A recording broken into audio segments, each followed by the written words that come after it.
गुजरात विधानसभा चुनाव में अब ज्यादा वक्त नहीं बचा है। ऐसे में दोनों प्रमुख राजनीतिक दलों ने ओबीसी मतदाताओं को रिझाने के लिए कोशिशें तेज कर दी हैं। स्थानीय निकाय चुनाव में ओबीसी समाज को जनसंख्या के आधार पर उचित प्रतिनिधित्व देने के लिए गठित समर्पित आयोग के सामने बीजेपी और कांग्रेस ने गुरुवार को अपनी मांगे रखी। तो क्या है ये पूरा मामला जिस पर दो विरोधी दल आ गए हैं एक साथ? देखते हैं ये रिपोर्ट। गुजरात चुनाव ने राज्य का तापमान बढ़ा दिया है। इस बार गुजरात में कांग्रेस बीजेपी को बड़ी टक्कर देती नजर आ रही है, जिसने बीजेपी की चिंता बढ़ा दी है। तो वहीं ओबीसी वोट बैंक को साधने के लिए कांग्रेस और बीजेपी ने आयोग के सामने कुछ मांगे रखी हैं। 1 सितंबर को भारतीय जनता पार्टी और कांग्रेस के प्रतिनिधिमंडलों ने ओबीसी आयोग को ज्ञापन सौंपा है। इस ज्ञापन में सरकार ने अन्य पिछड़ा वर्ग के लिए आरक्षण से जुड़े फैसले करने के लिए स्थानीय निकायों में पिछड़ेपन की प्रकृति और निहितार्थ की जांच करने के लिए कहा गया है। बीजेपी ने स्थानीय निकाय चुनावों में ओबीसी समाज को ज्यादा से ज्यादा आरक्षण देने की वकालत की है, तो दूसरी तरफ विपक्षी पार्टी कांग्रेस ने आरक्षण को 27% तक करने की बात कही है।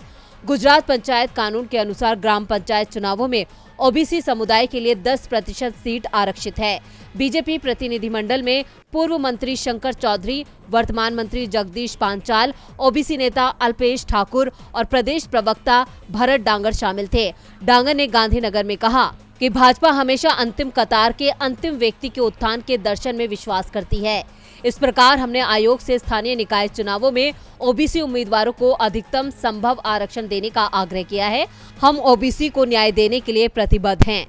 गुजरात कांग्रेस अध्यक्ष जगदीश ठाकुर ने संवाददाताओं से कहा कि उनकी पार्टी राज्य में ओबीसी की सही आबादी का पता लगाने के लिए जाति सर्वेक्षण के पक्ष में है। उन्होंने कहा, आरक्षण आबादी और ओबीसी की वर्तमान सामाजिक एवं आर्थिक स्थिति के आधार पर दिया जाएगा।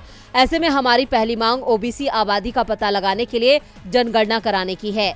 हमारे अनुमान के अनुसार राज्य में ओबीसी आबादी का 52% है। हमने आयोग से आरक्षण को वर्तमान में 10% से बढ़ाकर 27% करने का आग्रह किया है। यहाँ तक कि बजट भी इस नए अनुपात के अनुसार ही आवंटित होना चाहिए। गुजरात की बीजेपी सरकार ने स्थानीय निकायों में पिछड़ेपन की प्रकृति और प्रभाव के बारे में आंकड़े एकत्र करने और उनके विश्लेषण के लिए जुलाई में आयोग का गठन किया था। वैसे ये पूरी कवायद आने वाले चुनाव से जोड़कर देखी जा रही है। डीबी लाइव की रिपोर्ट।